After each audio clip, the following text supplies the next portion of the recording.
AP సచివాలయంలో బాలకృష్ణ మాట్లాడుతున్నారు. Live లో చూద్దాం. సంక్రాంతికి దాంట్లో ఉన్నాను చెప్పాను, లెటర్ పంపించాను. ఓకే అదే కదా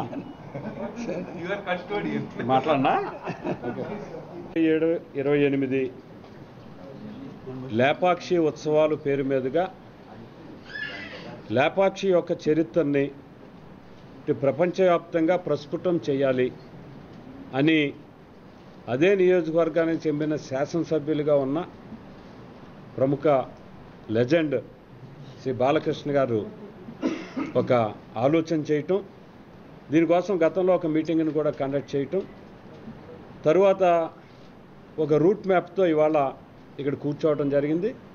కల్చరు, టూరిజం, ఎండోమెంట్ అండ్ స్థానిక రెవెన్యూ కలెక్టర్ అందరం కలిసి కూర్చుని ఒక రూట్ మ్యాప్ను ఫైనలైజ్ చేయడం జరిగింది. ఫిబ్రవరి 27, 28వ తారీఖుల్లో ఈ అకేషన్ని నిర్వహించాలని, దీంతో అవసరమైతే అక్కడ వచ్చే టూరిస్టులకి సౌకర్యాలు కల్పించటానికి ఆ ప్రక్కనున్న రెవెన్యూ ల్యాండ్ని అటు టూరిజం డిపార్ట్మెంట్కి కానీ ఎండోమెంట్ డిపార్ట్మెంట్కి కానీ ఇవ్వటం ద్వారా ఈ టూరిస్టులకి వసతులు కల్పించాలని, రాబోయే రోజుల్లో ఇటు దేశవ్యాప్తంగానే కాకుండా ప్రపంచవ్యాప్తంగా ఈ ఈవెంట్ ద్వారా ఒక పెద్ద ప్రమోషన్ని